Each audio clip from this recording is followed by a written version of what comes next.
on ne peut pas parler de netlinking sans à un moment ou à un autre parler du netlinker. Alors le netlinker, c'est quand même quelqu'un de très particulier dans l'univers du SEO, puisqu'il ne touche à aucun moment le site, en lui-même finalement, le site client ou votre propre site. C'est toujours une personne externe, donc qui arrive avec une vision qui est totalement différente du consultant technique qui va travailler, on va dire, l'intégralité du site, qui va regarder pour l'améliorer d'un point de vue technique, d'un point de vue sémantique avec tout ce qui va être le content marketing, et même dans ces cas-là, il peut faire aussi appel à un spécialiste du content marketing. Donc on voit bien que entre le contenu et la technique, qui eux vont avoir un vrai focus sur une amélioration, une visibilité du site, finalement dans sa globalité, le netlinker c'est quelqu'un de fondamentalement différent. En fait, un netlinker, lui, son focus, c'est toujours une expression, un mot-clé. C'est ce vers quoi lui il tend. Il ne se soucie absolument pas finalement de la visibilité globale du site. Il va se soucier seulement, et vraiment seulement, de, voilà, je veux ranker sur ce mot-clé, je vais prendre des liens, je vais les créer, je vais les acheter, je vais combiner l'ensemble en fonction d'une stratégie que je vais établir, je vais faire avec mon budget, je vais faire avec mes contacts, je vais faire avec mes idées, mais mon objectif, il est clair, c'est ranker sur cette expression-là. De ce point de vue-là, le netlinker, c'est un peu le magicien dans le SEO, parce que c'est celui qui arrive, on lui donne 10 expressions, et sur les 10 expressions, ça monte, et bim, bam, boum, la magie. La magie opère.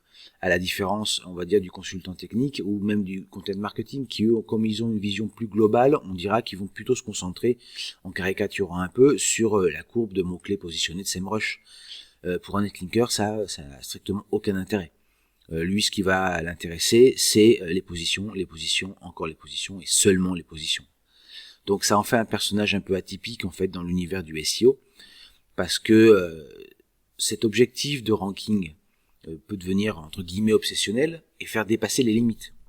On le sait, avec Penguin, les limites au niveau du netlinking, au niveau des encres, de la volumétrie, tout cela a énormément baissé, et Google est beaucoup plus attentif à pénaliser de manière que ce soit manuelle ou plus globalement algorithmique, les abus du netlinking.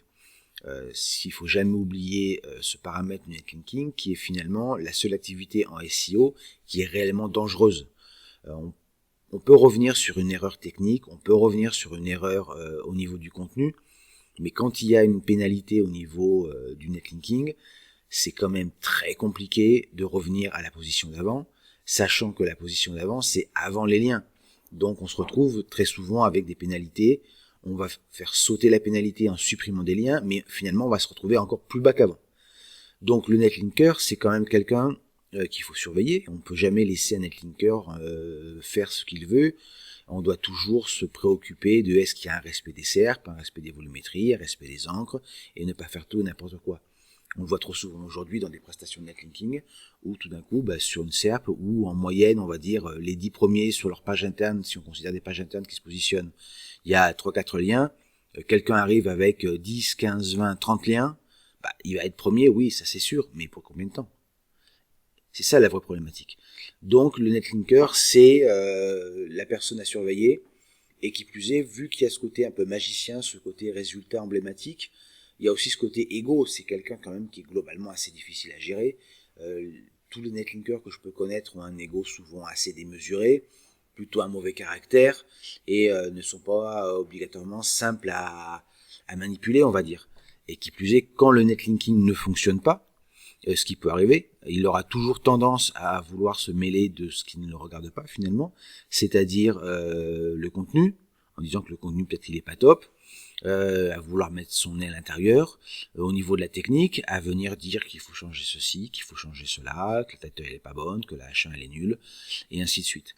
Donc le netlinker, ça reste quand même quelque chose de quelqu'un en fait de très particulier, mais qui se spécialise de plus en plus.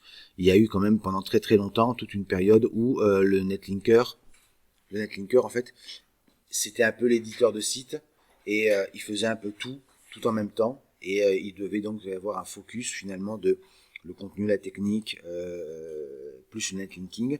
Et avec le temps, en fait, il y a une espèce de spécialisation dans le domaine, et avec une séparation, en fait, avec les techniciens d'un côté, le contenu de l'autre, et le netlinking. Donc voilà ce petit focus sur ce personnage un peu particulier dans l'univers SEO, un personnage qui a un ego souvent démesuré, qui quand ça marche pas évidemment c'est pas sa faute, et qui a toujours une envie de chercher la petite bête, de chercher la petite astuce pour obtenir du résultat, parce que lui ne vit que pour le résultat. On est vraiment sur du référencement à la perf, ce qui n'est pas toujours évidemment la meilleure solution, la meilleure approche aujourd'hui, mais ça en fait une caractéristique quand même assez forte. Qu'est-ce qu'on pourrait dire de plus sur un netlinker?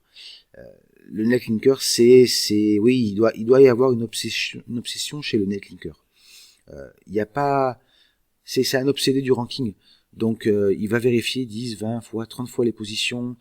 C'est totalement différent de l'approche du technicien qui va avoir une vision plus globale, plus long-termiste, qui va regarder l'ensemble, ou même ceux du content marketing. Au content marketing, c'est vraiment le travail sur la volumétrie de mots-clés, sur l'UX, sur ce genre de choses, alors que le netlinker, définitivement, non, c'est une espèce de machine de guerre, qui a donc, comme toute machine de guerre, a tendance à abuser en fait de ce qu'il a comme arme. Finalement, c'est vraiment dégommer une mouche avec un bazooka.